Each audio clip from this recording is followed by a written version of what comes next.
Bwana asifiwe. Andika kichwa cha somo, Yesu ni nani kwako? Sasa wewe andika Yesu ni nani kwako? Yesu ni nani kwako? Mimi nikitafakari, nikikaa, Yesu ni nani kwako? Bwana asifiwe sana. Yesu ni nani kwako? Yesu ni nani kwako? Yesu ni nani kwako?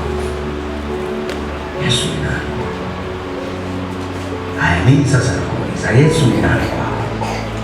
Naomba majibu. Sasa sisi tutakuwepo kwenye kitabu cha Yohana 16 mstari wa 6. Yohana 16 mstari wa 6. Yohana 16 mstari wa 6.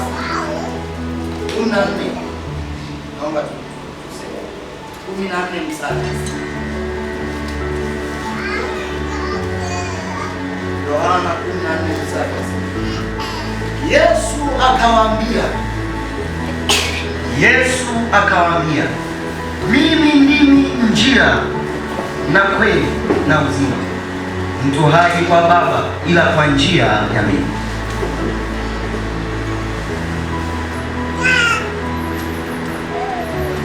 Yesu akawaambia, mimi ndimi njia na kweli na uzima, mtu haji kwa Baba ila kwa njia ya mimi.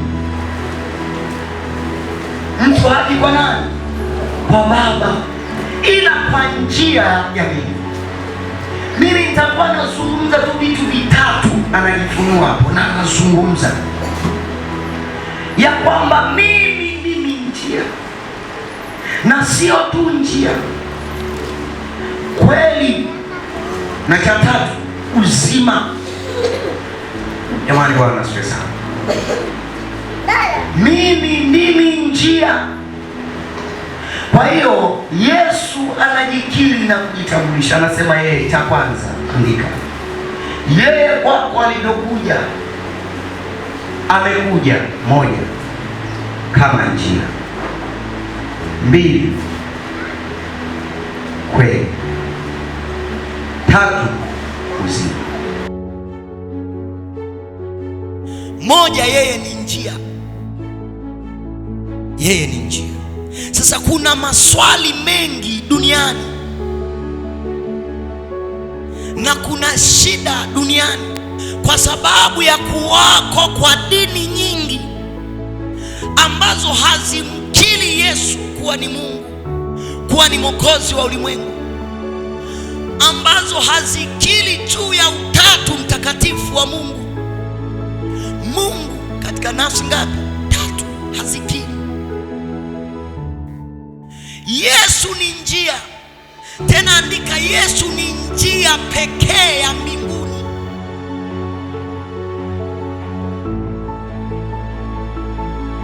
Kwa nini?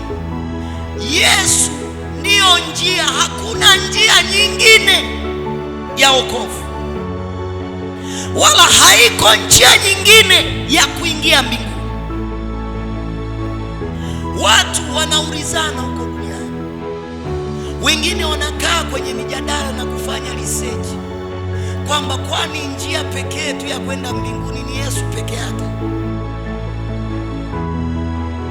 Bwana asifiwe sana. Wengine wanasubutu kusema dini zote ni sawa, kwenda mbinguni utaenda tu, wewe jiunge popo. Equalization. Hii ni wrong statement.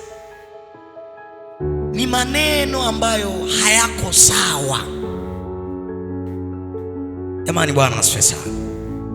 Hakuna dini zote kuwa sawa, otherwise zote zimkiri Yesu. Yesu ndio njia pekee ya mbinguni, haipo njia nyingine.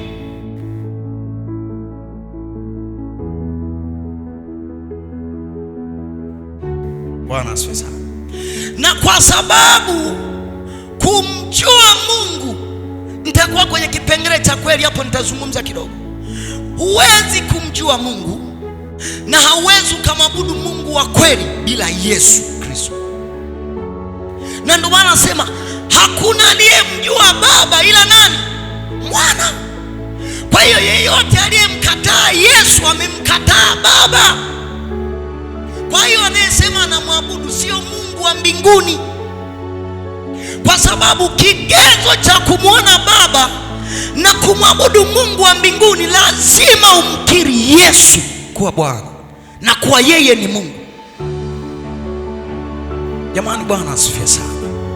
Nazungumza majira ambayo ameshafunuliwa tayari kwa watu wote. Watu wanafikiri inaweza ikawa njia nyingine. Labda tuulizane, wewe ushaye kujiuliza yeye ndiyo njia? Je, kuna njia zingine zipo? Naweza nikasema Yesu, ziko njia zingine, lakini sio za kwenda mbinguni. Yaani ziko njia na wanadamu, kwa sababu dini ni njia ya mwanadamu kumkaribia Mungu, dini. Ila wokovu ni kwa Mungu. Bwana asifiwe sana.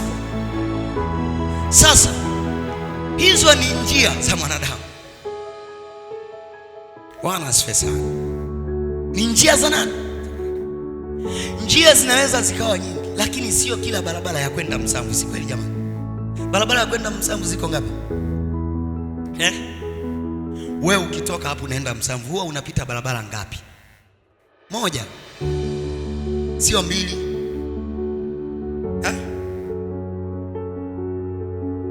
Ni moja.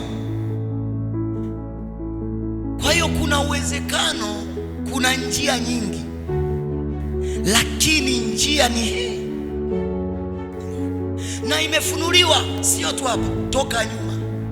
Anasema Isaya, kenda kuisoma Isaya 6 kwamba iko njia kuu, na watakaotembea katika njia hiyo ni watakatifu, wajapoonekana ni wajinga ila watafika. Bwana asifiwe sana. Sasa duniani kuna mikanganyiko, kwa sababu kuna Buddhism, kuna Hinduism, kuna Jehovah Witness na wengine wengi nisiwataje. They don't believe on the person of God. Hawaamini juu ya Utatu Mtakatifu. Wengine hawaamini juu ya Roho Mtakatifu kabisa. Bwana asifiwe sana. Wengine hawaamini Yesu kabisa. Sasa Yesu, hata kama kuna njia zingine, but the only way to heaven, njia pekee ya kwenda mbinguni ni Yesu Kristo pekee yake. Bwana asifiwe sana. Kwa hiyo watu wote wanaweza wakawa na njia yao na wakawa wanaona wana safari kama wanaenda mbinguni, lakini watagundua walikuwa hawaendi mbinguni baada ya kufika wanapoenda. Sasa njia ya wokovu, kwa sababu Yesu amejitambulisha na kujikiri sio mara moja. Sehemu nyingine amesema mimi ndimi lango la mbinguni, na mbinguni, lango la mbinguni ni hili. Hakuna milango miwili mbinguni. Mlango wa mbinguni ni mmoja, na watu wataenda kwa mlango mmoja. Kwa hiyo hakuna namna nyingine ya kusema unajua mimi sometimes naona mambo kama ya kumwabudu